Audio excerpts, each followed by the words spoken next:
Times may be dark, but we are Earth's greatest hope. Look around you, a gathering of guardians. I'm doing this again. Bones. That's it's too much. Yeah, you do a good Zavala, but it's like a 2.5 minute trailer. We get it. No, it was going to be a follow up from last week's intro where I kind of parodied. Yeah. We you just beat it to death. Get the bit. We were here. Well, Andrew, drop the music. Let's get to the show. Okay, but I had the.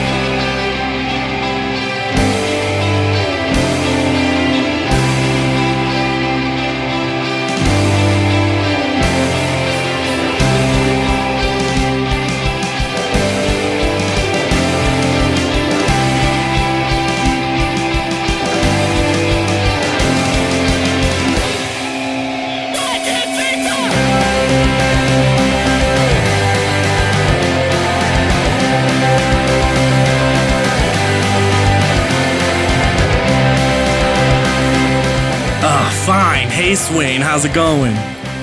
The pass from Bones. It's going pretty good. Birds, how are you? I'm good, man. I'm calling in from the remote. Chell, what do you call your studio? Chell's place. From I Don't Know Bro Studio, a.k.a. Chell's Place, a.k.a. the Trapper Jonatorium. Oh, that's a good one. Calling in live. I'm doing good, man. What's up? Bonesy. Jesus.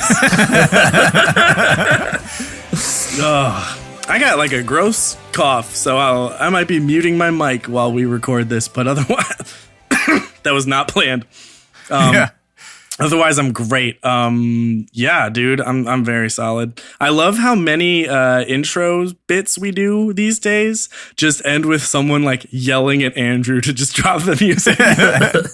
Hold on a second. See, the downside to the Trapper Jonatorium is that the audio quality is better because he's an actual studio guy, but at the same time, he's playing Overwatch and it's super distracting. You're Anna. Go shoot your team. Stop trying to snipe that Genji. What are you doing? Get in there. Shoot your team. I'm about to hit the dopest sleeper dart, bro. There you go. Yeah, shoot the diva. Don't sleep dart. Over here. Okay, I'm back. I'm sorry.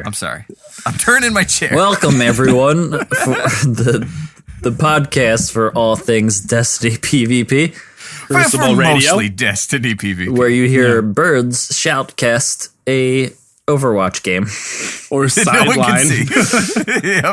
I prefer backseat driver. Yeah, there you go. The sickest. Well, what's happened in Destiny for the past week? 2.6 was a week ago. We've been playing more with those changes. A major thing that happened in the game, not necessarily directly in the Crucible, was that Vault of Glass has come back. It is at 390. Bones is going to talk about the Grimoire for another 10 minutes. Yeah, sorry. So I've got some new theories about Praedith, okay, guys?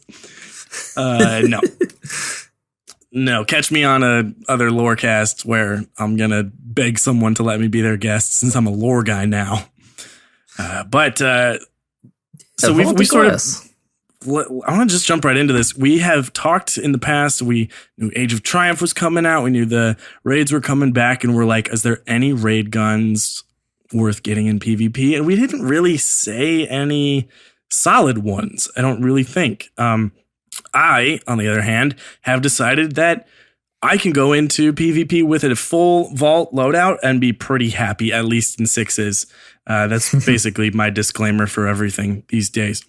But I do want to talk about some new guns I got. Did you guys get anything good from the vault? Swain, did you get anything good from the vault? Window hasn't closed yet. I still got time. I got the timepiece and the Fatebringer, but Fatebringer is not really a good PvP one this time around. Yeah, so it is nice to just have. I like it. I'm just waiting. There's really only one I'm waiting on, and that's the foil. And I'll let you gush about that gun because I've enjoyed it for quite some time. Yes. How are you liking the Praetorian foil, Bones?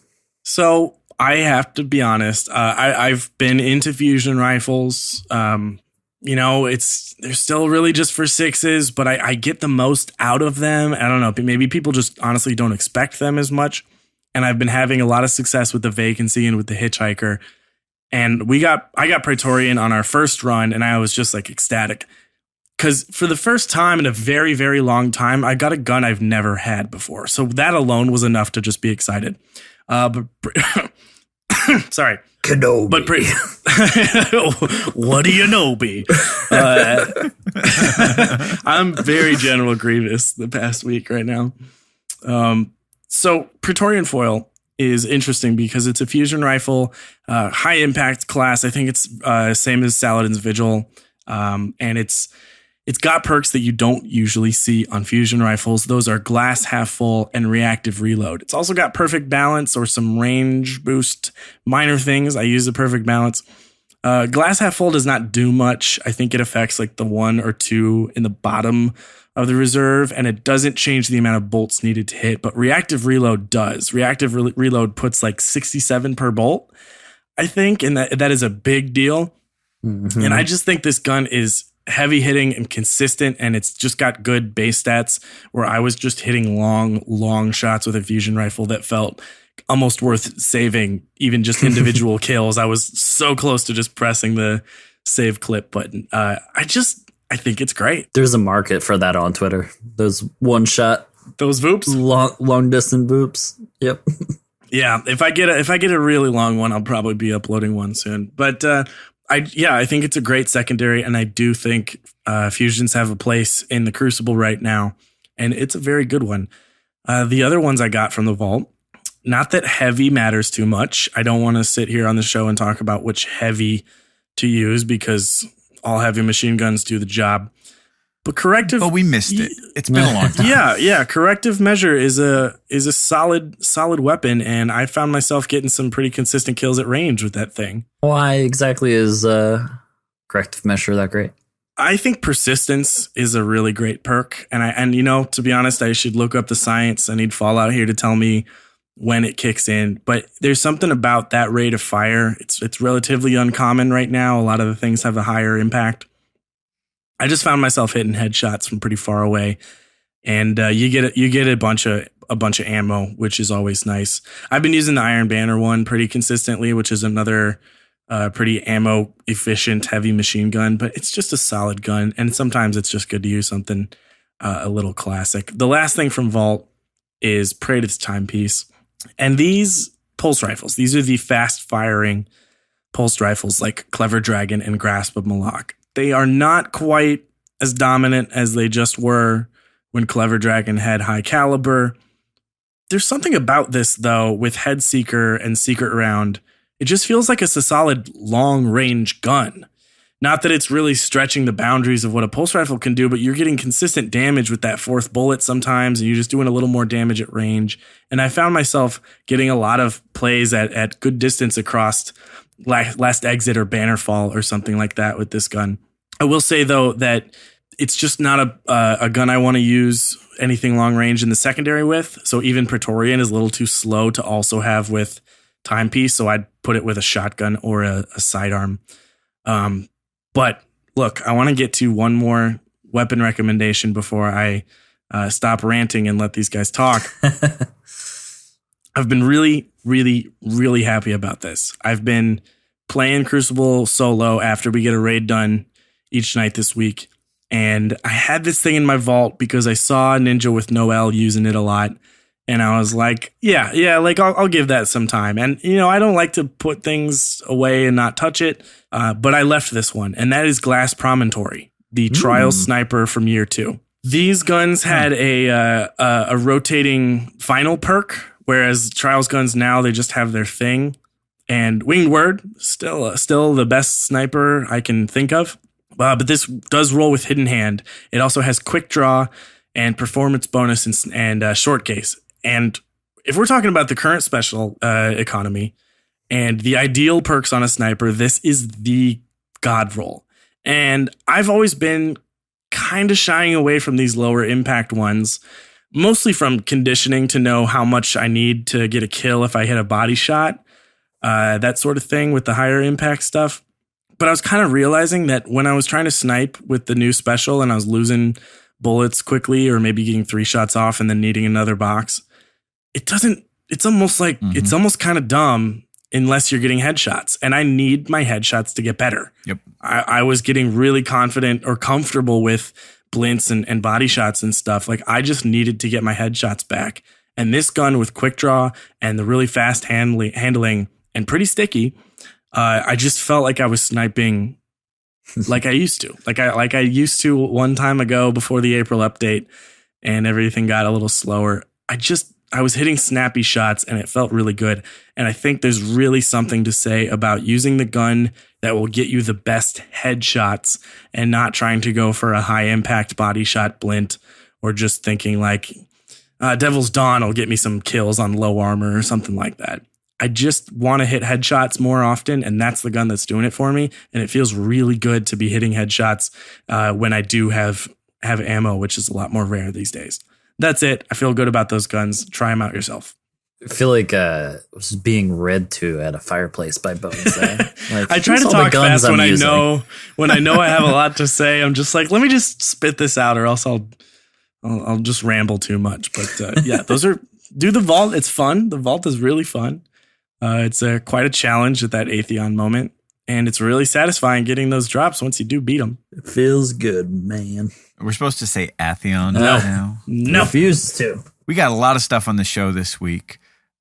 We've got a great guest, a fan favorite coming back for you, and we've got some cutting edge DCS coverage from the world of competitive Destiny. But we don't have to go there right away. We've got some questions from listeners, people who want to know what's going on in our heads about stuff that is only peripherally relevant to the world of Destiny. We will gladly answer them. So we're going to field some questions from the Patreon. And of course, you want to get exclusive question asking access. You can check us out at patreon.com/Crucible Radio. No need to. You can also hit us up on Twitter. But let's get right into it. Who's up first? We have a question from Josiah. They ask, if there was a Destiny movie, who would you cast as your Hunter, Warlock, and Titan? Oh, and pineapple on pizza? Yes or no? Isn't this like a big Twitter thing with Gordon Ramsay right now? Like he started like the war, and he said he was just like, it's not a war, it's just fact. I think he's anti-pineapple as well. Well, of course he is. You don't put fruit on pizza. It's pizza. There's one time when you could have some pineapple on a pizza, and that's if it's cold and you're eating it for breakfast the next morning and you kind of want some fruit. What? That maybe, but that would assume that you bought pineapple pizza in the first place. Yeah, no, that doesn't count as getting a fruit in. Which is madness. Like, oops, I dropped this fruit cup on my pizza. Yeah, why don't we put grapefruit on pizza? Why don't we put apple on pizza? Because it's weird and gross. Anyway. I don't want to argue with that too much. No, but hold on a second. Is there a chance that we're actually in agreement on a food-related question? I was going to say that if there's pineapple and ham on like fucking Domino's, I'm just like, whatever, I'm going to eat pizza. But if we're talking about like good pizza where I care and I'm ordering, it will never happen. So yeah, I think we agree. Wow. Super reasonable. I don't think this has ever happened before. Crucible that says a lot about this argument. Well, you're the motherfucker who picked enchiladas at one point. So hey, that's because I'm in it for the long haul. Josiah, don't ask us this about pizza ever again. Okay. He actually asked an actual question. There's a Destiny movie. Who would you cast as your Hunter, Warlock, and Titan? Should we split this one up? Yeah. Do we each get to cast our class? Okay. I'm going to go ahead and say for the Hunter, I'm going to cast Keanu Reeves. He's a badass. Oh, okay. He knows what he's doing. And he also seems kind of like permanently distracted, not fully paying attention to what's going on, which seems in keeping with the character. That's fair. Buns, who's your Warlock? You know, if I had to cast a Warlock, I don't know how to say his name, but Chiwetel Ejiofor. You know him from Doctor Strange? Huh. Yep. Oh, yeah. Yeah, he plays a damn good Warlock in that movie, and I like his vibe. And I feel like he's got that thing where he's probably like thinking a lot more than he's letting on. And I like the Warlock vibe of like they can kick some ass, but they're probably, they have a lot of theories going on at the same time. I think he'd do a good Warlock. I'm worried that we don't have a female in this cast, but that's the industry person going on in me. So Swain, who's a lady Titan? Pick a girl. Is there a girl that looks like Ron Perlman? Ron Perlman as a Titan? Yeah, man, that'd be great. Yeah. Lady Perlman. Yeah, he'd be a pretty like he'd have to have some experience, right? Like this isn't Like he's like he's been in the game for a while. He's been like toe to toe with Shax a few times. He's like the type of guy that's hanging out, like betting against Cade. Yes. Oh, yes. I love the idea of them just having some like black market gambling thing on the Crucible. Shax hates him. Like in the Ron Perlman type, like always wins, and Cade's so upset about it. Yeah. This was kind of like because the Hunter in the Destiny 2 promo looks like her, but Duba had mentioned on Twitter that it kind of looks like Gal Gadot, and with her playing Wonder Woman right now, like, you know, she can kick ass too. So like, I feel like she would make a great Hunter. Yeah. I want a Destiny Justice League style movie now. Real bad. Well, that's a good question. Good question. All right, well, we have a question from Caden, and he says, being part of one of the legendary podcasts out there in the solar system, what struggles do you face or problems that arise when working with such a star-studded cast or guests, I suppose? And we have so humble a star-studded guest on our show this week. I'm excited to talk to, but what problems do arise? I imagine I'm pretty difficult to work with on a consistent basis. You're a little bit of a diva. I feel like I'm a little bit of a diva. We're just gone. My biggest problem with being on this podcast is spending all of the fat stacks we get from Bungie. Man, I can't spend it all. They send us too much. Yeah, Bungie, ease up a little bit. God. It's because we say so many nice things. That's probably why.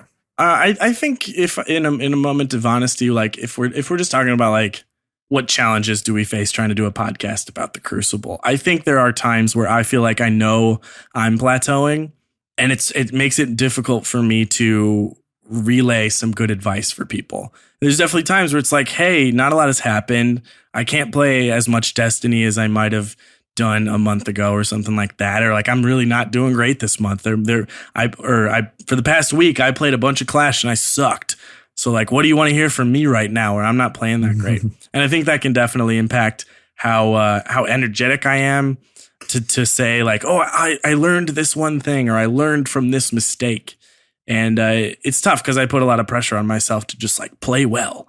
And sometimes it reflects in my advice where it's just like, you know what? I have not improved, because improvement is not a flat, straight improvement line. It's ups and downs, obviously, but I feel that sometimes. Plateauing is tough. I feel it the worst when I'm not taking my own advice, but like practicing what I preach on the show and everything, as far as like techniques for staying alive, all the encounters. A lot of times I'll hop on and I end up like, I'm just going to play, and I play and I play, and I'm like just trying to do ridiculous things. And then I realized that like the end of the match, I have like a 0.75, and I'm like, oh, what? Man, I do not like listening to myself sometimes. But then I'll immediately turn around, and all of a sudden I'm like 2.4 or something like that. So yeah, it's tough to listen to your own advice sometimes. Yeah, I feel that. Bird struggles to be here. Yeah. I struggle with having a job that requires like traveling a quarter of the time and still being an active and engaged participant. But I mean, I'll just kind of echo what you say, Bonesy. Like, it's challenging to find something in a game that does not change that much, especially after 3 years, to find something fresh to talk about. But I think that's sort of the same challenge you have with playing the Crucible, which is that if it's something you love, you find ways to make it fresh. And we seem to do that on the show. So it's just a matter of taking it back to the Crucible and doing it there too. Right on. This one, I've read it, I've deliberated, and I do not want to go first. I'm struggling with this one from Mr. Jacob Bag of Donuts. Fuck, marry, kill. Oh, Jesus. Vex Hobgoblin, Taken Phalanx, or Hive Wizard. I have an answer to this. Please. Yeah, go for it.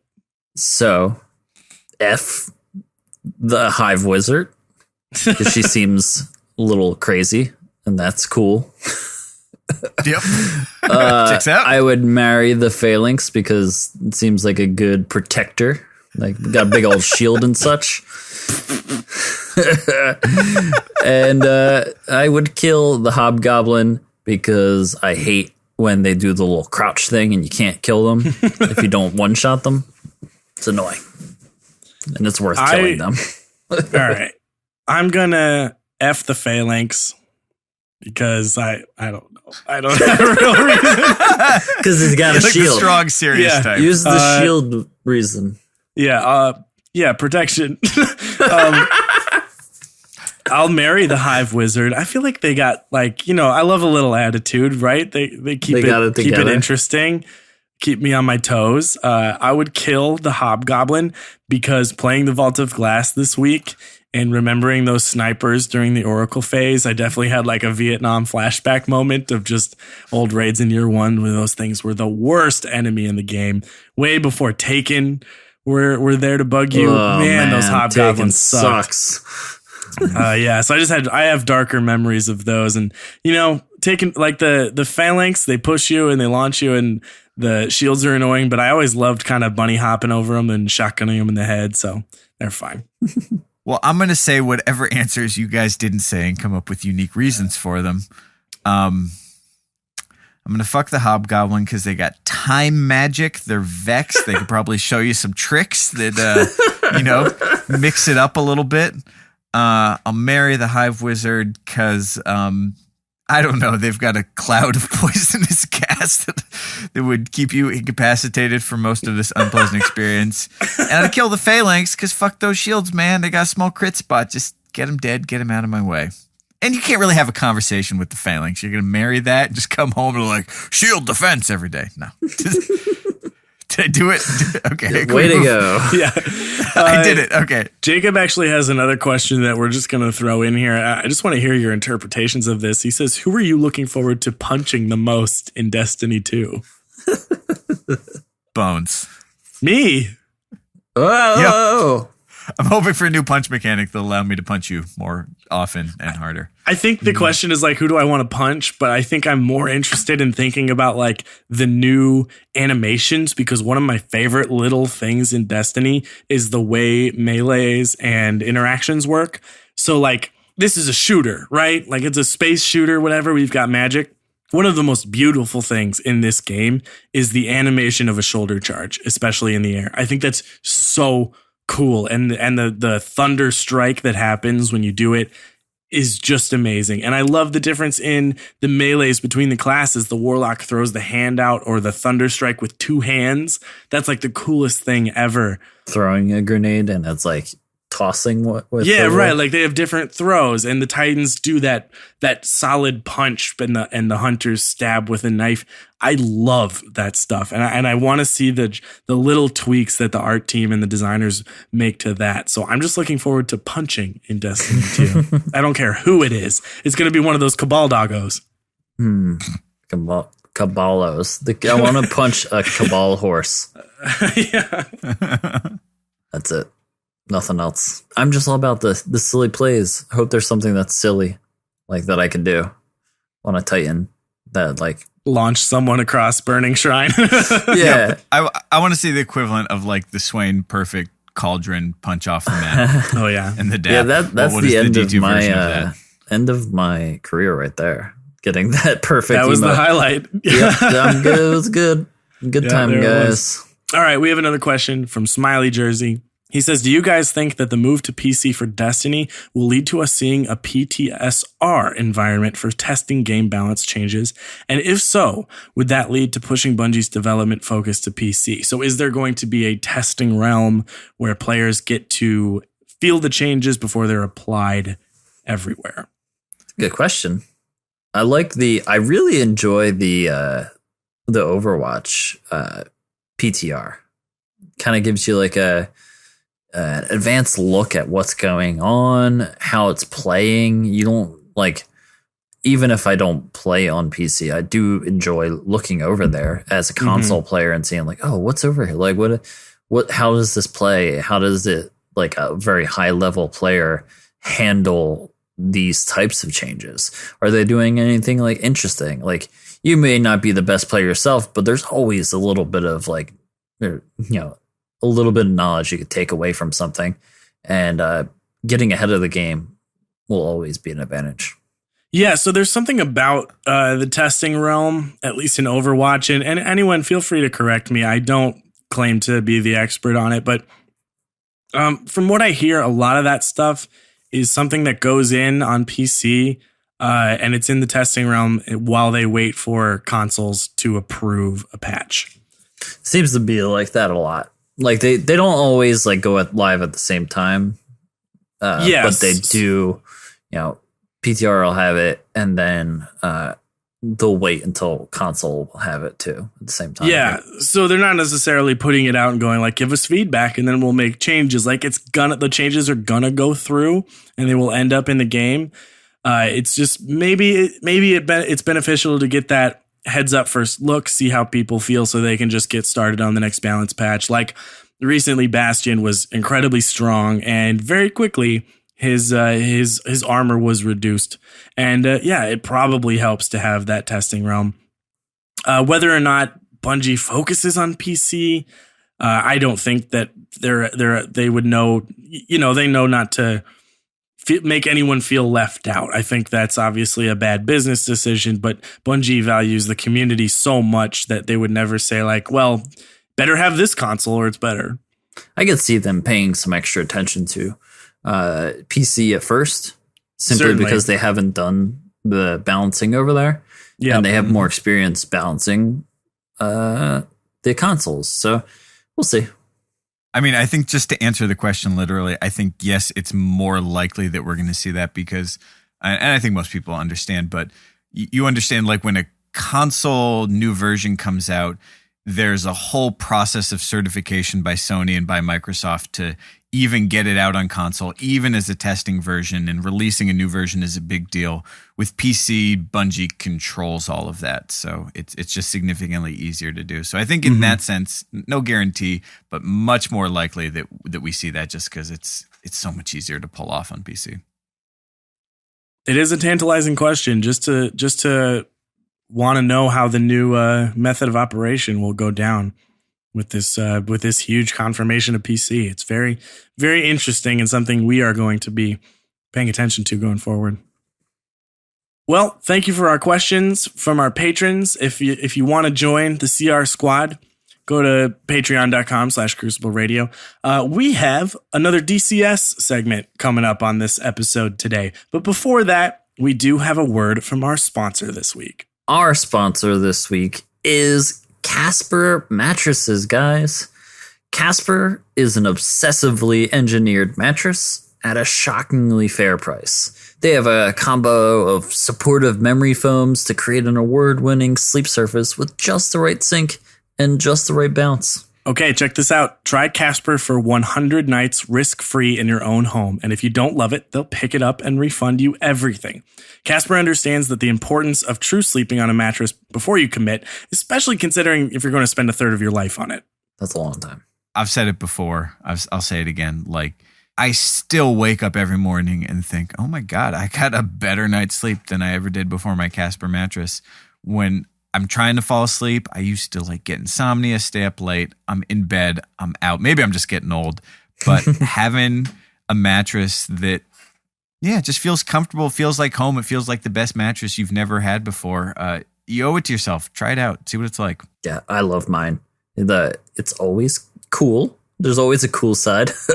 And you just sink right into it. You feel so good. It's like a hug.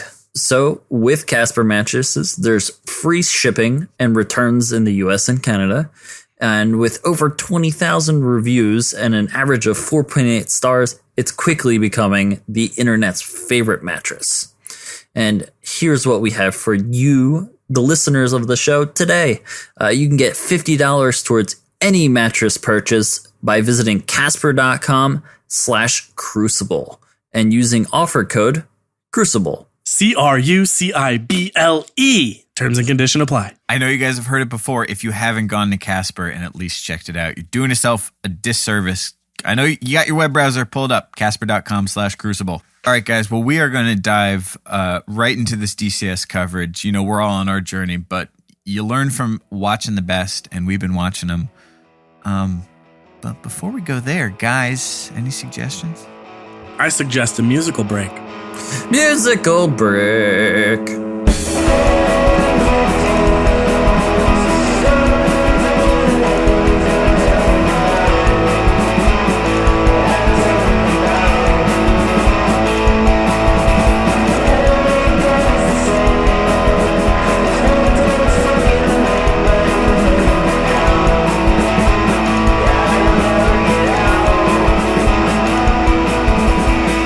guys liking this music? Me too.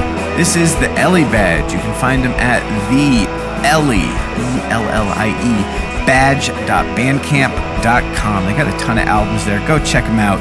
If you're a musician and would like to hear your music played here on Crucible Radio, just send us an email to crucibleradio@gmail.com.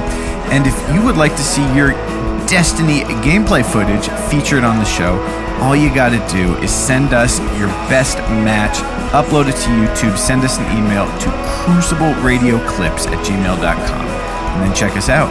Maybe yourself too at youtube.com/crucibleradio.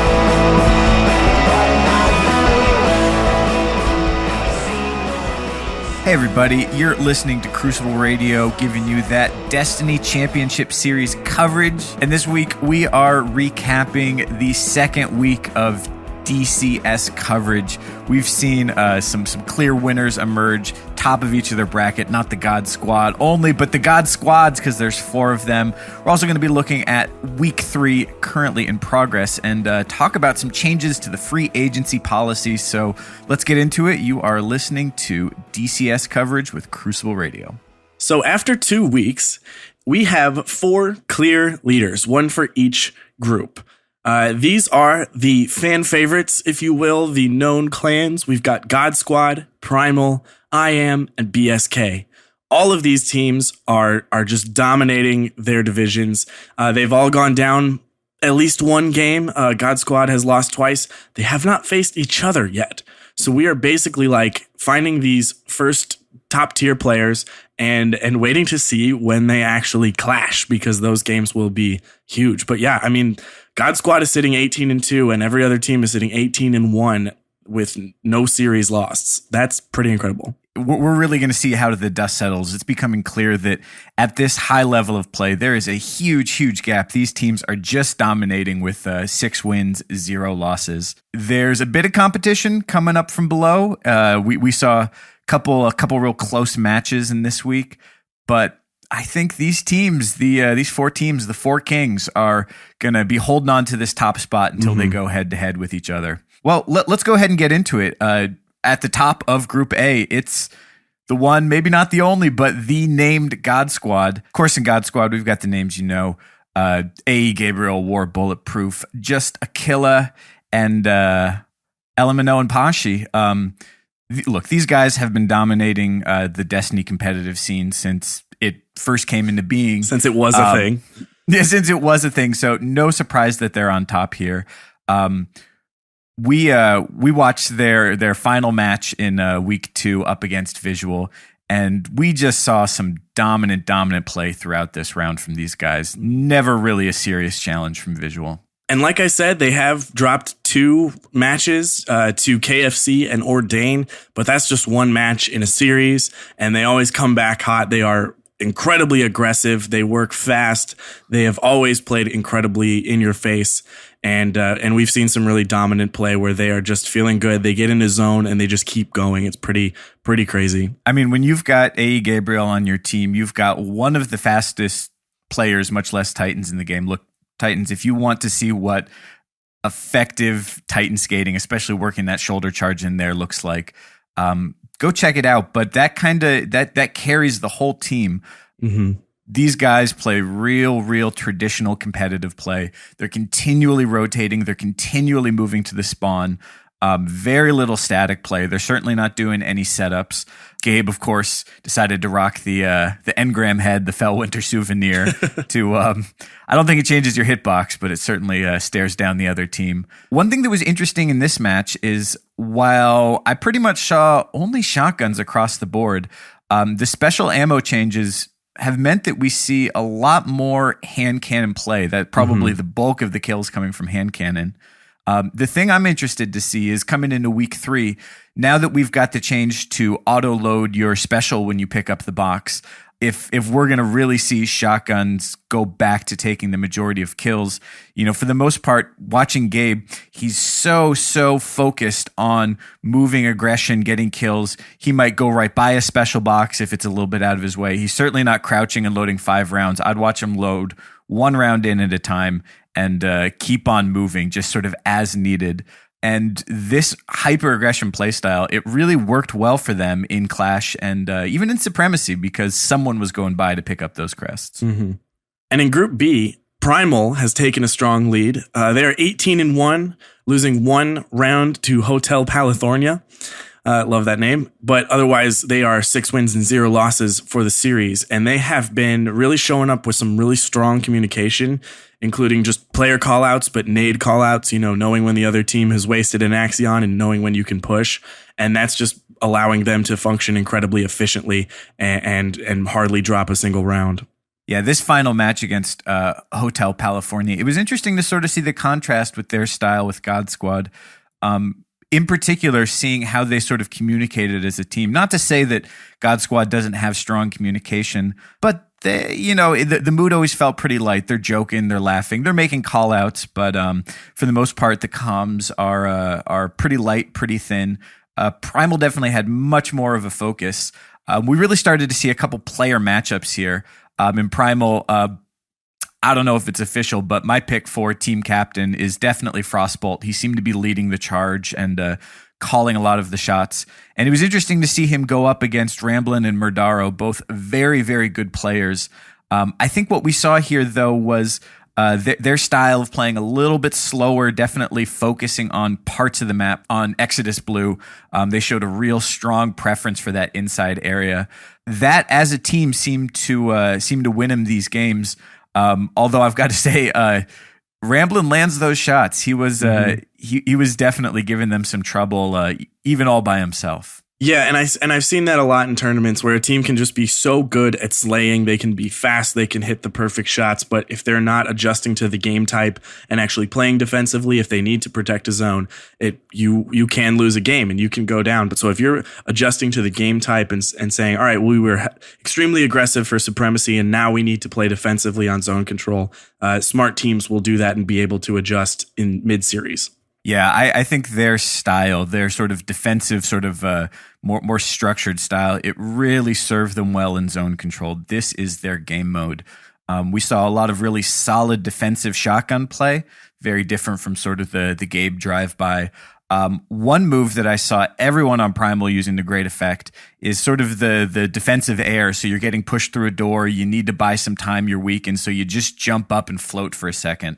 To just give your team to sort of reset behind you, and a really strong focus on staying alive, even in zone control where kills don't matter. They really valued their life and valued the positions that they'd earned, and we saw a pretty dominant victory from Primal against Hotel California here. Mm-hmm. And in the next group, dominating as all the others do. 6 wins, 0 losses is IAM. They lost 1 round to Zyphos, but otherwise have been keeping that perfect record like these other teams. And this team really has a chaotic sort of element. Lots of gun skill, but troubles with the team communication. But sometimes teams can sort of thrive in that chaos. IAM is Lil Sonic, Say Walla Bruh, Sir Demetrius, and Made in America. And I mean, if you watch these games, Sonic's voice. He is loud. He is talking a lot. He is yelling. He is doing some call outs that seem more like, I don't know, but no comment. Yeah. But these teams can sometimes play in that element. That's just where they exist. And if they want to turn it on, they can and get back to aggressive and start landing those shots and working together. I mean, look, their record tells the truth right here. They are at the top of their group, but especially against this matchup against Zyphos Alpha, Zyphos showing great teamwork, really kind of sticking together. They got off to a real slow start here on their first Supremacy match on Exodus Blue. They actually ended up losing that match. That was the game they dropped over their 19 games so far. And they were comms were pretty rough. It seemed like it was getting pretty shook. It may just be a personal style thing. Interestingly enough, Made in America, who's definitely one of the more supporting roles on the team, actually seemed like a sort of a stabilizing force. Was very focused on keeping good call outs, keeping comms pretty clear. While the rest of the channels were getting loud. We'll put it that way. I don't want to quote him directly, but you should check him out yourself. But gun skill, and after dropping that first Supremacy match, they managed to just barely squeak by with a victory on Clash on Anomaly. Here they managed to get themselves just a couple kills lead and maintain it while the clock ran out. This one went to time. It wasn't really until they hit that zone control that they started to gel as a team. There's still a lot of, especially in zone control. Oh my God, how did he not die? Doesn't matter as much in a game where dying doesn't matter as much. But here it became clear that I think having the points to sort of focus their setups to kind of give sort of a natural coordination to them, that it started to come together, and they managed to pull out a pretty solid victory here. So good luck to IAM. We're going to see how that team chemistry continues to develop and how it goes up against some of these teams that are focused a little bit more on sort of doing what's best for the team instead of the warrior style. Mm-hmm. And in Group D, the leader, BSK. As you know, they have dropped 1 round to Worthy. Otherwise, 6 wins out of their series. Lumi emerging as an unstoppable talent, not even emerging, but just sort of showing what he's always been able to do. He's getting strong support from Drops Bodies and 44 and Nefario, but he has matured as a leader. He is calmer. They again, high level strategic call outs, not so much chaos, keeping those comms clean, and they are just staying in their zone, not letting a round loss affect anything. Yeah, it's interesting to have seen Lumi developed. The combination of Lumi and Anbu is just like the perfect echo chamber of ever increasing hype. And that's a powerful thing. But if you do happen to drop a game, you do happen to have a bad round, or, it's your network connection's bad, something's not coming together, having that loss of momentum can be tough. So it's been very cool to see Lumi kind of mature in this regard. He's definitely a lot more, he's kind of become the stable one on the comms.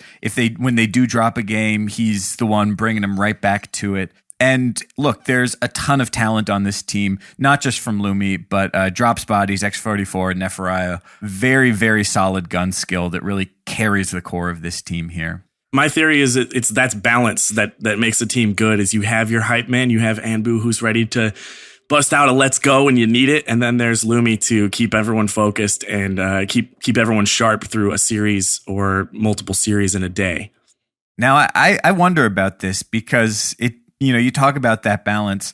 I wonder sort of how much of Lumi's new demeanor is really a response to Nefario, a solid player, but he's loud and he's pretty intense. He can tend to sort of dominate the comms channel. So we'll see if maybe that's something they deal with in their training. if they come up with sort of a more strategic approach to what call outs they want to make, and how this team carries it into the next coming weeks. Yep. So that's the top four right now. The fan favorites are dominating. The four kings, as we're calling them right now, until we think of something more catchy. All of them undefeated in their series, but have yet to face each other. And these are going to be the big games we look forward to in week 4. They were all in the same group and will be round robin. That is going to be nuts. But right now, their win-loss ratio is just incredible. They are all playing well. They are all staying really strong, and we are going to see these teams probably continue to dominate. At this point, I don't think we're going to really see much of a challenge to these top 4. There is just the gun skill gap, the name recognition of the level of talent these teams were able to secure.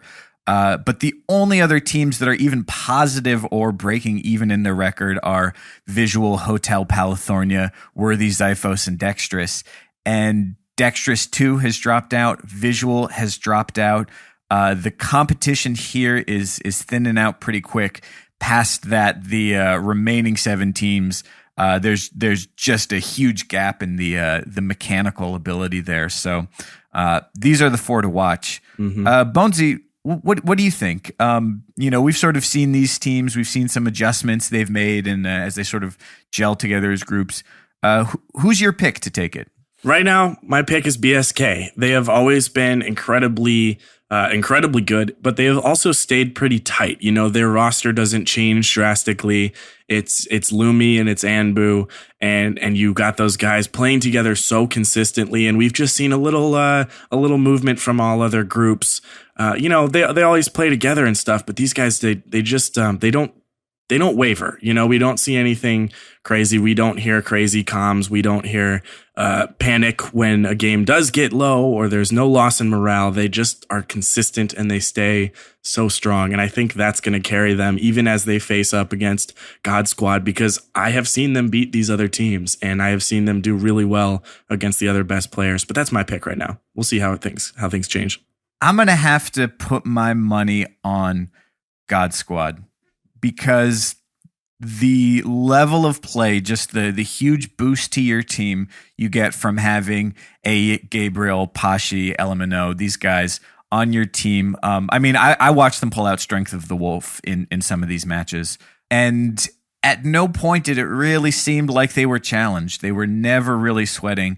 That kind of skill level, if it holds up when they're facing true competition, I think is going to secure them as, if not the winner, then certainly a contender for that first spot. So one thing to remember here, folks, is that 2 teams from each group will advance to the cup. That means whoever is in second place, even if their record is not quite the same as one of the kings, they will get a spot. So that will allow a little room for some upsets. And one of the big things we've seen on the teams that are all below trying to fight for those second place slots right now is just a lot of sort of unsettledness on their teams, including their rosters. Xiphos has been playing well. They have gone a few rounds with these top teams, but they don't have their main team, so to speak. And the roster changes have really affected some of these lower teams that don't have the consistency of these longtime clans that we all recognize. Just looking through the next couple groups, in Group B, we've got 3 teams tied for second with 1-6 records. In Group C, Worthy and Dexterous are neck and neck, but it's 4-2, 3-3. And Visual in Group D was the pick to move on, but with them dropping out, that leaves Hotel California 3-3 versus Defy with a 1-5 record. Now, you mentioned though the roster changes here. This is a pretty significant change. When we were first going into DCS, it was pretty well spelled out to kind of prevent the chaos that comes that we've sort of seen going from tournament to tournament, where team names and team rosters tend to shift, as fluidly as people's schedules. That DCS made the call to say, we are going to lock down your team. You pick your 6+ players, and there's going to be no trades. This is, I think, asking a lot of the Destiny community, where so much of this competitive scene is still so fluid. These guys all sweat together. It's friends playing with friends. So to sort of ask them to divvy up into teams may not have just been a practical call, especially for these first couple weeks. So we've actually seen a change in DCS policy to give them a little bit more wiggle room here. I think that's a great change because I think it works now more like the free agency in the NFL or other professional sports, whereas a majority of these moves are being made in the preseason. You know, obviously the draft happens and then you get a lot of big trades happening, and because you want to start practicing with your team, right? You don't want to make big chemistry changes late in the game. But things happen and you might need someone else, or you might lose someone. So going into it, you got a few weeks to really settle in and really get some good mid-season games and start to gel, so that when you head towards the postseason, all of that is behind you. And I think that's going to help some of these teams who have been looking for players. And we've seen it happen not just on some of the lower teams, but on God Squad. You know, they needed a sub and they couldn't get one. And all of these teams have sort of realized, oh, we do need to have some consistency. We need commitment, or else we could lose a game. So DCS has said each team is going to be allowed to do a maximum of 3 player changes, so 3 roster changes, as long as no player showing up on multiple teams. And opening this door, I wonder how solid these teams we're seeing now are. There's some where the chemistry is phenomenal, the friendships are there, and they seem to be playing well together. I don't think we're going to see a max of 3 changes from God Squad. There's others where, they certainly have the ability and the record, but the chemistry or maybe just the availability of players might lead to some pretty radical redefinitions. With Visual and Dexterous 2 dropping out, you have to wonder if some of those players on those teams are going to be looking around. But we've already seen changes from not just God Squad, but Ordained, DTS, KFC, BM, and Worthy. So I suspect there are going to be some more to come here. So week 3, it's underway. There are some things to watch here. And obviously we want to see these top teams continue to dominate and play well because they are really fun to watch. But right now the battle is for the second place because, like I said, people want that spot. All they have to do is get in second, and then they are locked in for the cup, and then they can really turn it up then. So I'll be interested to see if anyone tries to seize that number 2 spot, because there's been some good games down there. I mean, we've seen a lot of roster changes in these non-number 1 teams. Maybe Ordain or KFC's looking to move ahead. Even BM might try and take that number 2 spot from Zyphos as a result of these roster changes. So stay tuned. We're going to be covering this next round here in a couple weeks, and we're all waiting to see not only who's going to make it to the cup, but if these 4 kings are going to maintain their undefeated record. We got a lot more Destiny in front of us. Will we have a mutiny on our hands? Anything can happen. All right, folks, coming up next, an interview with one of my favorite gunslingers. Stay tuned for our conversation with Holtzman. Stay tuned, okay? Tune in. Stay tuned. Holtzman, stay tuned. There was one time where my improv teacher said that they did a show with Robin Williams because he was at the theater and he wanted to do it with them. And they were like, yeah, we can't say no to Robin Williams wanting to jump in our show. And they do this warm up where they each do like a weird action and sound, and then everyone else mimics that. So they'd just be like, hoo-ha, or they'd just be like, wee, or something like that. And when Robin Williams went up to do his, he just said, I'm lactating and I don't care. And they were all like, okay. Okay. Andrew, can you just clip that and put it right up top? Yeah. No, this is all going in. We're in. We're in, baby. We are in. We're in the interview. Speaking of interviews, welcome back to Crucible Radio. We are here with returning guest, his second time on the show. It's been a minute. Since then, he's been a partnered streamer. He is a podcaster himself, and he is a damn fine gunslinger in the Crucible. Welcome, Holtzman, back to the show. Hello. Hey, how you doing, Glad buddy? that you recognize the gunslinging. Dude, no, not I the have been playing gunslinging, damn it. Yes, I have been playing Gunslinger the most since 2.50 to 5.6, whatever. Gunslinger is like my new jam, and you have always been one of my favorite gunslingers. So thank you. I hope you're still playing that class, and I didn't just. You're like, no, I switched to Titan just now. You're not playing Gunslinger. I don't want to play it anymore. Gunslinger is just so much fun. It's like a bare bones class. You don't have a hell of a lot to work with. Like you shoot things or you throw a knife at things. That's basically it. Yeah. There's I something feel about like I've gotten the chain. used to like a subclass that just like has the two things, and that's cool. I got that.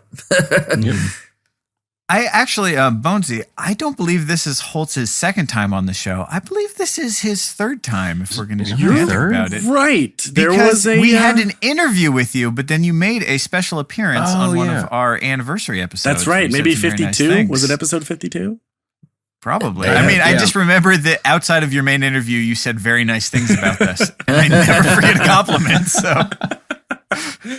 Birds plays that before we start every week. He's just, hold on, let me listen to the whole segment. He said we were a good podcast. Yeah. He said we were a good podcast.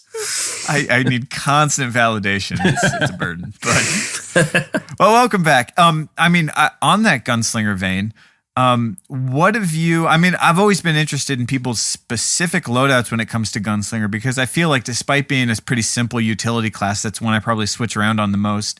What's your choice of grenade and melee perk? Incendiary grenade. I swapped to incendiary grenade during House of Wolves, and I've never gone back, except for a brief time period when they didn't have Bones of AO. So I used Omkara Spine so I could get double trip mines. And then once Bones of AO came back, it was okay, back to incendiary. Get that bounce. Yeah, the bounce grenade is so good. Just wiping a whole team with a perfectly placed one, just seeing 170 pop up and just like, oh, I did it. Oh, that feels good. Get the wave in and then continue on because they're dead. I just sometimes I'll just sit down. Oh yeah, and they just see that outline. And then I run Knife Juggler and then Gambler's Dagger for my melee abilities. So I'm all about having 2 throwing knife charges, and if I hit a precision shot, it comes back. It enables me to just go all in on intellect and discipline, and then just not really care about strength that much. I'm competent enough with throwing knives that I don't need to spec that much into strength because I'm generally landing all of them now. Well, let me ask you this, Holtz. Since we last talked, there's been a lot of changes through balancing and whatnot. One of them most notably is directly to Gunslinger with the trip mines and whatnot. And a lot of people are like, oh, that is it goes down as one of the most unneeded changes in balancing, it seems. But you're still playing it. Why would you stick with the subclass? Do you just like playing on that one, or is there something to the other two that you just don't like, or something just appealing? It is a little bit towards the other two I don't like. I never really kind of connected with Blade Dancer. None of the grenades really appealed to me. The super, I don't know. I don't like getting in every single video game. I don't like getting up close to people. I like kind of staying further back. So Blade Dancer never really got good with me. Night Stalker, I kind of liked it, but Shade Step, I quickly kind of realized I was crutching on it really hard. Where every single engagement I was Don't you dare talk about taking away my Twilight Garrison. I will hurt someone.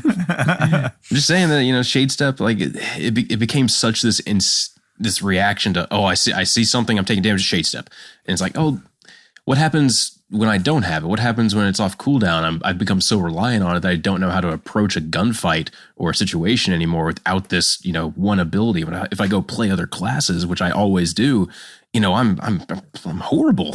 So going to Gunslinger, it's like I said earlier, bare bones class. You got your guns, and you got grenade, and you got your throwing knife. That being said, I do crutch on throwing knife rather hard. Anytime I go play another class, it takes me a couple games to go, hitting that hand cannon headshot, and then meleeing just makes me swing in the air. Oops, I'm just dead. say hello, nice wave. Yeah, just hi, show you my elbow.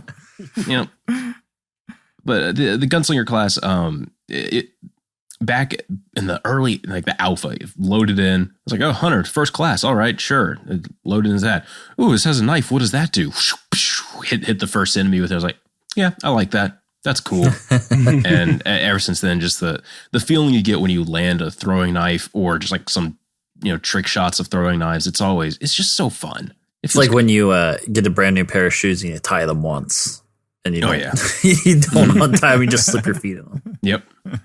Well, that's something that's come up on this show a lot. When I talk about Swain, is like I like recognize him as a sunbreaker, and recognize you as a gunslinger. And I never, I say I'm a warlock. It's my first character. It's the only one that still exists from day one. Blah blah blah. But I feel like I have a new main subclass every month because I just want to switch, or I see someone do a cool thing on Reddit, and I'm like, I want to try that.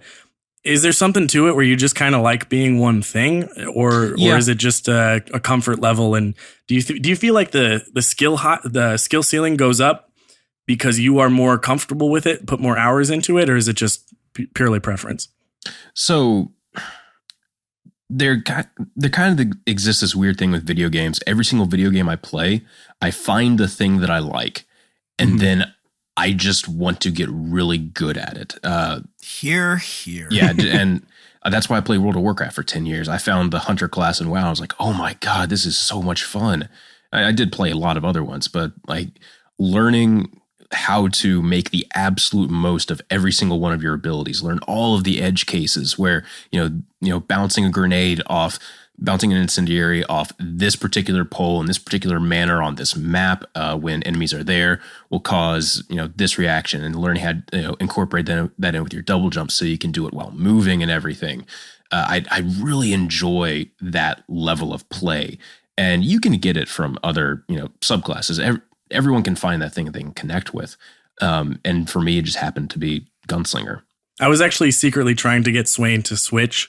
He uses fusions, and I love the incendiary now. And I think there is something to say about that grenade where, like you said, incorporating it with map knowledge and just knowing, all right, Twilight Cap, I can bounce it right here on the wall and it'll land where people usually crouch to cap a zone or something like that. I do really love that grenade, and it's just its ability to kind of work like an old-fashioned Halo style frag grenade and stuff. And you can do a lot of tricks that I feel like it doesn't get enough credit for. Yeah, it's just that, the fact that it just kind of bounces whenever it hits. In old Counter-Strike days and PlanetSide 2, your grenade, everyone basically had the same grenades for the most part. And you could throw them in different ways, where if you sprinted before you throw it, it would have a much further launch to it. Or if you kind of jumped back while you threw it, it would kind of do this weird floaty thing in the air where it would kind of stick up in the air a little bit longer and then kind of drop down.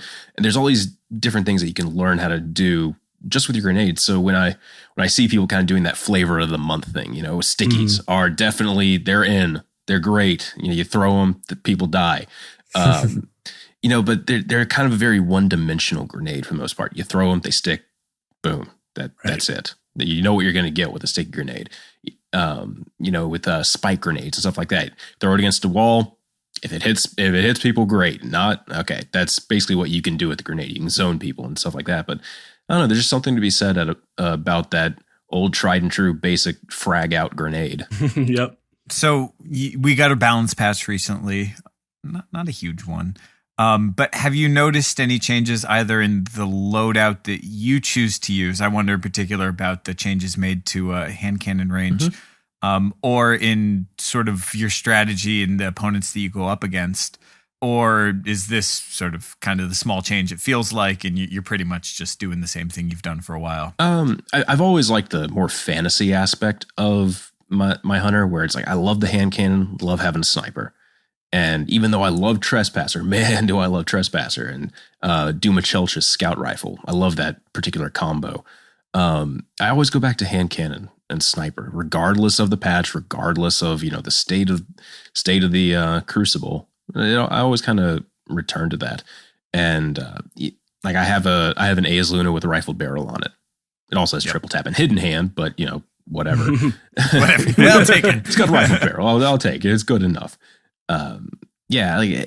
I just really enjoy that. And hand cannons, I feel like hand cannons are in a very good spot right now. Did you notice much of a change effectively, I think a lot of this change was just sort of made rifled barrel a necessity to kind of counteract that range. Can you objectively feel a difference with that reduced hand cannon range, or does it seem kind of small enough to be that kind of the 4.5 meter reduction after all was said and done? Yeah, I think that damage drop off. Yeah. Not really. Most of the maps are so small that, the range that you could 3-tap people in is basically the exact same. The only time I really, really notice it is if people are running high armor. And now it's like it becomes a little bit more obvious that I'm not going to kill them if they were running high armor. But no, I feel like hand cannons are still in a perfect spot overall. They're supposed to be a close range weapon, and they could get some kind of stupid ranges on them. It does suck that the Fatebringer has returned finally with this patch. We can get it, and oh my god, is it painful to try to use? It is not what it once was in year one, where you could use Fatebringer in PvP, and it would be great. Had that outlaw on it, but it's all about that range, man. All about that range stat, and if you got to get that to 62. Or else you're just going to have kind of a rough time with hand cannons in PvP, which is unfortunate because it limits the amount of overall hand cannons that you can use competitively. You can be successful with plenty of stuff. Some of the Uferns from the Gunsmith, it's great as long as you have rifled barrel on it. It's still going to be good. Is there any raid weapons currently that you're enjoying in PvP? Oh, any raid weapons in PvP? I think I got Icebreaker from a raid. Does that count? I got that from a Nightfall. No, not really. No real raid weapons are kind of interesting me at all. I'll say Praetorian Foil is my new favorite fusion in the Crucible, but I know that not everyone gets that one. You're looking forward to the exotic Doom, I'm guessing. Maybe. I believe it. They said it would roll with full auto on it. Which on the exotic Doom, which is really nice because if you guys haven't had a chance to try Doom Chelchis, it's one of the oddest weapons for me. It has such open sights. The recoil feels kind of jumpy, but there's just something about it that I keep going back to. Interesting. It's a really fun. It reminds me of the DMR from Halo. If you guys ever played that. Mm-hmm. That's kind of how I've been describing my feelings towards Abyss Defiant. After it dropped for me last week, and I've been really enjoying it, and I definitely been knocking out like some of the primary parts of the bounties, like the weekly bounties, using it, and it's been like pretty easy for me. My issue with getting a Doom of Chelchis is I would have to play Oryx. And it might be my least favorite raid. Well, to be fair, you can go run the older version of it to still get like Doom and Chelchis, and it infuses up to current light level, so it's fine. My question is, does anyone actually know how to pronounce the name of that gun, or have I just been saying it wrong in my head since the beginning? Well, I'll ask Luke Smith. Chelchis? Yeah, let's get him on the well.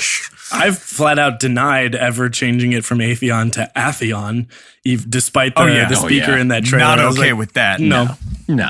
No. I just assume it's like aluminium. Like he would say aluminium and I say aluminum. He says Atheon. That's how you get to be the speaker, Atheon. is you take unnecessary pronunciations. They go, all right, got the job. He's the only one that's doing that. Tomato. Same thing. There you go. Well, we were kind of talking about it with hand cannons, but now that the two biggest PvP patches we'll get probably in 2017 for Destiny Rise of Iron have been out for a little bit, what do you think about the Crucible overall? Let's just say like name 2 or 3 pros and cons of 2.502 and 2.6. And we just want to hear your thoughts about is it a net gain for the Crucible, or how do you feel about it these days? I think overall it's a net gain. I'm really enjoying primary gunfights. They feel very rewarding. As a kind of a counterpoint to it, the times where I could use special in an engagement are much, much fewer. I've noticed myself sniping much less because of that. So I don't get that kind of visceral feeling of landing a headshot because I just don't really have the ammo that much anymore. Sometimes you generally approach engagements with the thought that, okay, are people going to have special ammo? Are they not going to? Well, I better go get special ammo just to be safe. And then it creates this weird balance it creates this weird flow to the battles where instead of kind of a constant attack or a constant focus on objectives, there's a pause in your combat. There's a pause in you moving about and going, oh, wait. And you grab that special. Will I be okay? Hold on. and another thing is, I feel like the changes overall work really well in most of the game modes. I feel like the special ammo changes don't work in any mode with reses in them. See it primarily like trials and such. Trials, anything with revives in it, the revive shield and the immunity timer, everything, all of that is kind of balanced around special ammo for the most part. Yeah. And now that it's mostly absent, it's still going to be there somewhat. It's like, well, can't kill this guy now. Okay, well, shooting at an overshield. Shooting at an overshield feels ugh. And then that also causes kind of the rise in a lot of the more ability based builds that we're seeing now, where we're seeing a hell of a lot of sticky grenades from almost every single class. Yeah. There's something about getting picked up, but not having special ammo and kind of being in the middle of a fight. If your teammate got you in a close call and you're like, I hope I can spam a hand cannon enough. But I see what you mean about how all of those changes over the course of a year, if not more, there's been a lot of changes to revive specifically into trials. And all of that was based on snipers and walking up with a shotgun and putting them down immediately. And a lot of the strategy was about like denying a res. And it really has changed the way you play a revive and the choices you make as maybe a last guardian standing. Like, do I push that or do I just run away? Yeah, definitely. But I mean, at the same time, holy crap, does Supremacy play well with these changes? I feel like Supremacy, this change, it almost feels like they were just like, you know what? Let's test this in Supremacy. We're just going to test this in Supremacy. And then they're like, this plays great. Push it through live. Let's go. Because man, like when I was first at Bungie playing Supremacy, I was like, this is awesome. We also only had primary weapons for the most part. Yeah. We didn't have any good secondary weapons. So we were just like, screw it. We're just going to use whatever we happen to have. And we had a blast playing Supremacy. We thought this was going to be the next greatest thing. It'll be like the next Trials. And then the Matador came back. I remember the Matador just kind of being like a little tiny note like on Reddit. Yeah. Like, oh yeah, by the way, Matador's come back. And it was like, wait, what? Oh no. But I feel like though that this special ammo economy that we currently have is like doing really well in sixes. Like obviously it's Supremacy really. But like you said, those other ones were Trials is tough. This past weekend was on Burning Shrine, and I just found it like tough. Well, it was tough to like if you weren't moving fast. It was tough to like get stuck in these standoffs where they didn't really have special ammo. You didn't really have special ammo yet, but you both have like hand cannons, and they can't like reach each other all that well, like outside. So like weirdly, it was a good map for like scouts and for pulse rifles. I don't know. Like, what is that? How you experience it? You play a shit ton more trials than I do. I play on Friday and Monday, so I get like these very two differing worlds. I get the the crowd that's just getting into trials. They haven't really figured out the map yet, and then I get the last minute people going into trials that are seasoned veterans of this weekend, and they know what they're doing. They're trying to get carries off. So I got the whole kind of scope of it, but yeah, I kind of saw that too for the most part. I think I ended up swapping to like a pulse rifle. I can't remember, or I think I did like Midas sidearm, and that just worked out really well for my characters. I have to say though, with Shrine, there was quite a bit less standing out in the sun sniping, and even with the existence of Icebreaker, I think people just at this point didn't want to do it, or there was an actual positive to the changes that made Shrine a little less. We'll stay inside and you stay inside until the cap point goes up. So I have to say that was nice. Teams that generally kind of stood in the sun and camped, they would be so focused on trying to get that snipe off, or you can kind of easily exploit a flank for the most part. And just in the chaos of them realizing they're getting flanked, your other team can push forward from where they were watching, and it's kind of over at that point. Yeah. One thing we were discussing last week, and this is sort of on the other side, so not really considering trials or maybe 3s in general, but in 6s, is that even with sort of the instant reload with special, that this particular version of the special economy seems to have done the impossible with Destiny, which is to make sidearms and fusions kind of the appealing all-around choice.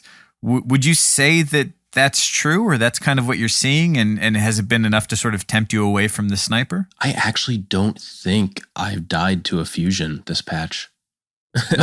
I see them so infrequently that I sometimes forget. Like, it's like, oh, I'm hearing a charging. Oh, okay, yeah, that was a fusion rifle. Okay, crap. It's so rare for me to see them nowadays. I mostly see sidearm shotguns, snipers. Fusions are a very far outlier for me. But no, I'm still rocking the sniper, either icebreaker or my 1,000-yard, just one of those two. Oh boy! On the 1,000-yard, what are the go-to perks for you? In this Quick draw is still a necessity, in my opinion.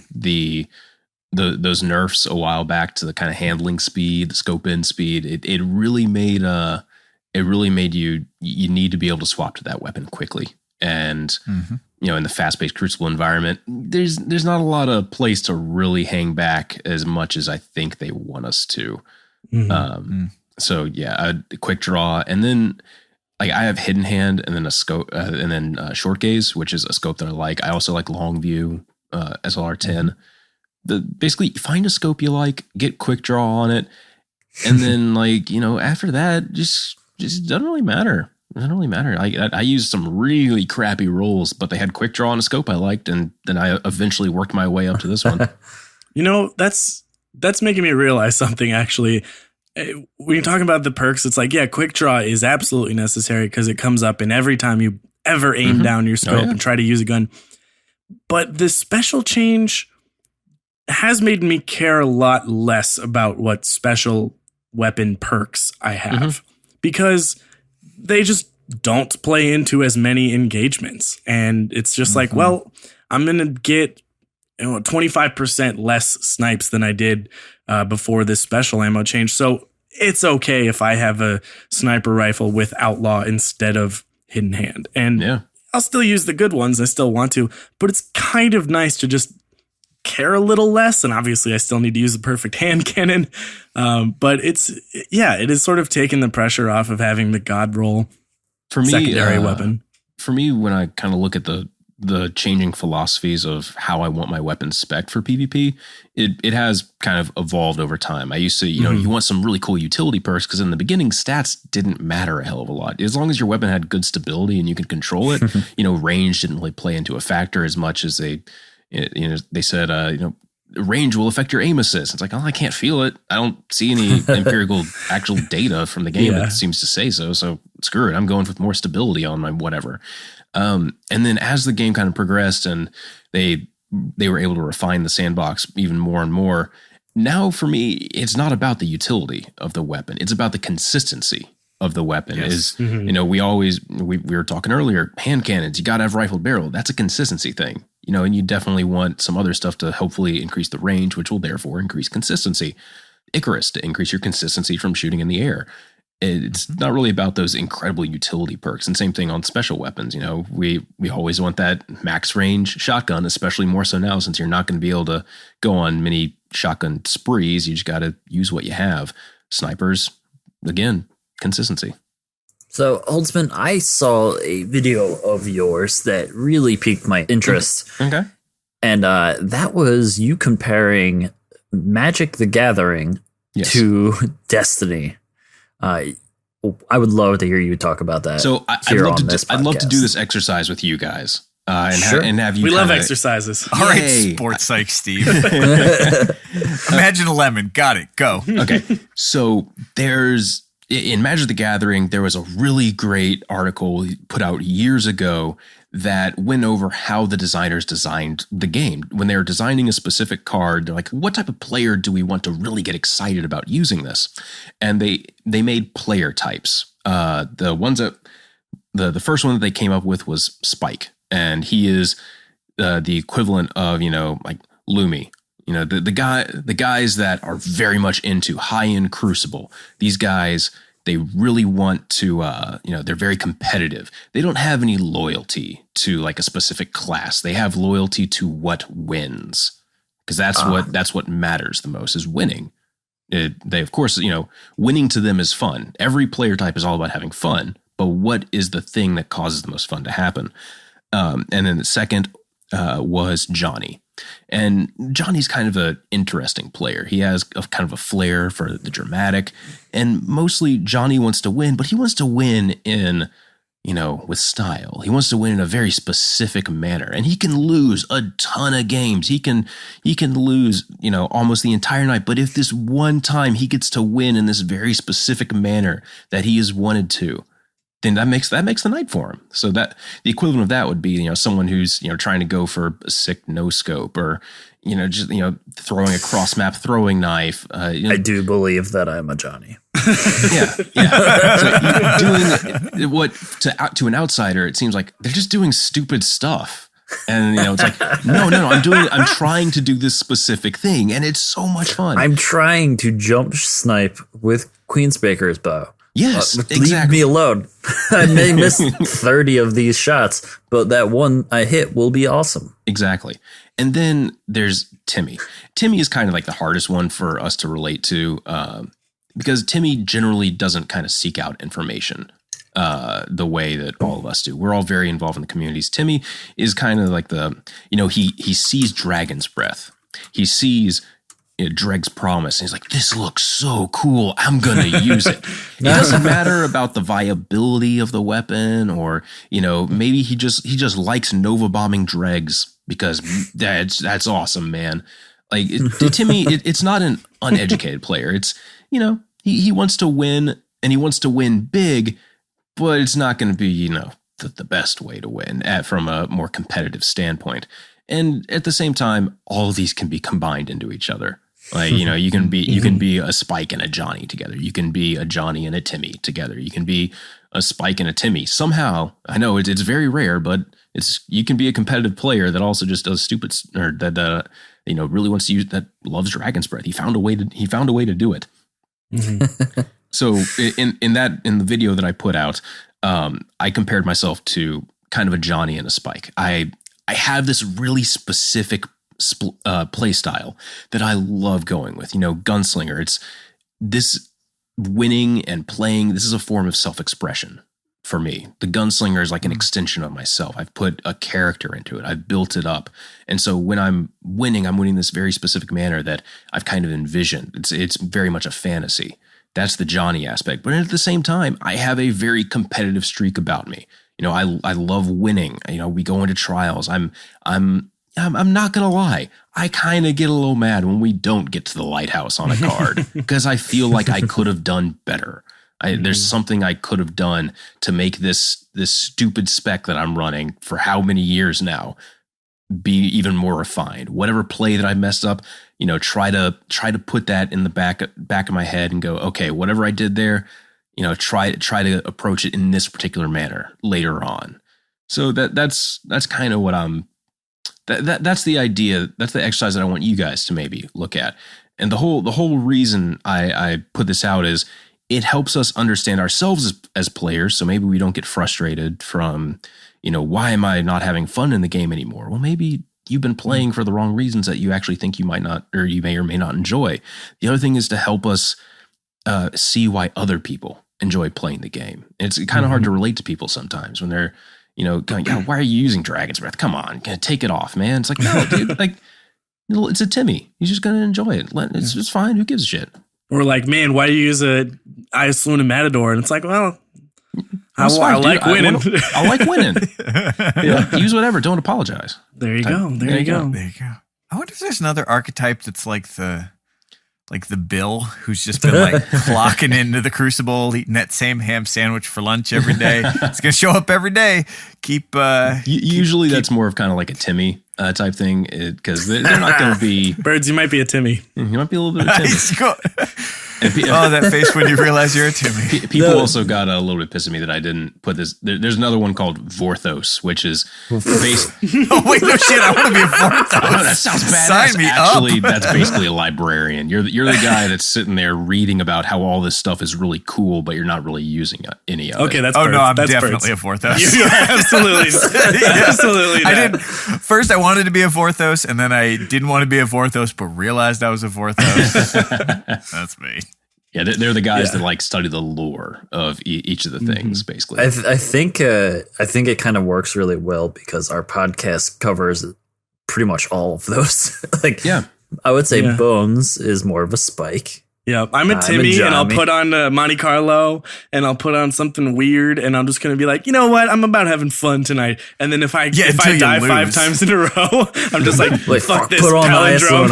Yeah. Like I act like I'm doing this casually, and I'm just like, you know what? I'm gonna put on The Office. I'm gonna watch Netflix. I'm just gonna like grind. Maybe I'll get a nice IS Luna to drop. This isn't about winning. And then after like 3 deaths, I'm like, I can't do it. I need my guns. Yeah. Yeah, that is it is very interesting, and I do like the part the part most about just realizing that people approach it differently, and I think it goes both ways because it helps people realize that, like, not everyone's in it to win it. There's so many people who love the Crucible who have played more hours than the 4 of us, but who just don't care. You know, they just love their favorite gun, and they've had a Devil since whenever, and they were like, this gun is my favorite. Yeah. And it's great. I mean, you touch on an important thing, which is that the thing that all 3 of those archetypes have in common, I guess all 4 of those archetypes, is that they all still love doing this, like playing this 3-year-old game after all this time. But I guess that sort of begs the question, that's not going to be the case for much longer. I mean, you know, the seal has been broken. Destiny 2 looms. Ooh. Oh my God. We don't have a lot to go off of yet, but we know it's a brave new world out there. What do you kind of see in the future? What are you excited for, and what are you personally sort of looking forward to in this next chapter of Destiny? As a content creator, I'm so excited to not have to review the same weapons again for another like 3 years. Sure. Okay. Yeah. I was about to drive my head through a wall if I had to talk about review Hardlight for an 8th time. But Holtzman, is no time to explain good again? Later. Well, he's got no time to explain. Bye. I'm done. I don't have time to explain this. Stay here. There's only so many armory videos you can do. Yeah. After a year and a year and a half of doing gunsmith videos, you know, I stopped doing Zerg because it legitimately like messed with my health, having to stay up till 4 a.m. for one night out of the week, and just yeah. You know, I'm excited to just play new stuff. You know, I'm excited to see what new vision, what have they learned from Destiny 1? How do they apply all of that to this new game that's been in the tank for like 3+ years? Yeah. Oh, I think we are all very much excited. Oh, yes. Well, we have a lot to look forward to with Destiny 2, and I'm sure a lot of our listeners want to be there along the ride. They want to be able to find your awesome new weapon reviews and such. If for some reason they don't know where to find you, Holtzman, where can they look? You can find me on YouTube at youtube.com/PKCFORTE. My branding is absolutely horrible. Or you just come on Twitter, Holtzman_YT. I'm sure you guys will have links in like the description or something that they can click on to, Of course, probably find it. Yeah. Now we'll put it all in there and let them know that you're terrible at branding. my branding is genuinely horrible because when I made my YouTube channel, I was like, I'm never going to become a YouTuber. Yeah, Google wants me to link this with my real name. Yeah, sure, I don't care. Put it in there. Throw it all in. Oops. I'm pretty sure if you just search Patrick Casey, like my YouTube channel is the first thing. You just search Patrick Casey in Destiny, and that'll probably come up. Well, hey, Holtz, before you go, we actually have a question from one of our patrons. Heat-Seeking Viking wants to know when you're getting that damn coffee sponsorship. Oh, man, he's been bugging me about that forever. He just had to hit you on the other venue. He's following you. Yeah. When will I get the community coffee sponsorship? Man, after I move, and then I don't have a consistent source of community coffee anymore, and then I'll hit him up. Then I'll You're going to that Seattle coffee though. You know, some of it's good, but I want my community coffee. All right, that's fair. A man needs the coffee that he needs, and that I can respect. Well, Holtzman, thank you so much for coming on the show. It's been a pleasure. Thank you for having me, as always. And let's do it again once we got some new guns to talk about. Oh, right? yes. give me a little bit of time to kind of figure out how to use them, and I'll gladly come back. Yeah. We'll probably need a few days. All right, thanks, dude. All right, thanks, man. Later, guys.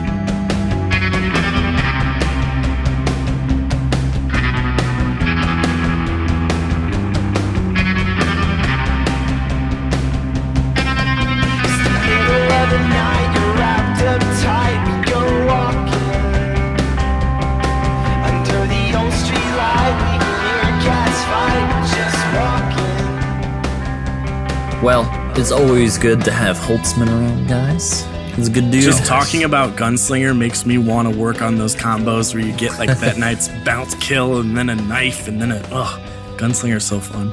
Tick, tick, tick. I'm a Johnny. I'm gonna keep playing the way I want. I'm a Zarthos. Wait, what was it? I'm Zorlax. What was it? Whatever you are, you're a Destiny nerd. I'm just a nerd in general. Destiny's included. All right, we are drawing closer to 100 episodes, guys. Oh, man. Yeah. Exciting. If you have any suggestions, ideas, your favorite moments from the show, that's always a good one. What's your favorite moments from Crucible Radio over 100 episodes? We'd love to hear them. You really would. You could send us an email at crucibleradio@gmail.com. Let us know. What do you think? Your favorite moments? What should we do for episode 100? Also, leave us a review on iTunes. That'd be great. Head on over to itunes.com. Type in Crucible Radio in your search bar. Give us 5 stars. I mean, we're pretty great, right? We're worth 5 stars. Yeah, I'd say so. Yeah. So, head on over there. Do that. And we have a little bit of an announcement. We have another sponsor for the show, and that is G Fuel. Guys, G Fuel, get your energy formula. You mix it in with a little bit of water, and it's so much better than the terrible energy drinks, those Red Bull, whatnot, you're chugging while you're staying up late playing Destiny. Why don't you go with something that's a lot healthier, so much less sugar? It's just water mixed in. Hey, So you're drinking Monster, you're drinking soda. You got to get on it. Yeah. This is a new one. Drink water, but better water. yeah, better water, super water. So go to gfuel.com, and when you're checking out, use offer code Crucible for 10% off. Thank us later. And while you're drinking your G Fuel, you should be typing us an email. Email us. Yeah. Say hi. Tell us you're drinking some G Fuel right now. I think that's it, guys. We Till will next week. see y'all next week for little Dr. Lupo and some PC talk. Ooh. That's a teaser, guys. See that? We just did a teaser. That's weird. Ooh, boom. Don't miss it. Okay, bye. Bye. Bye.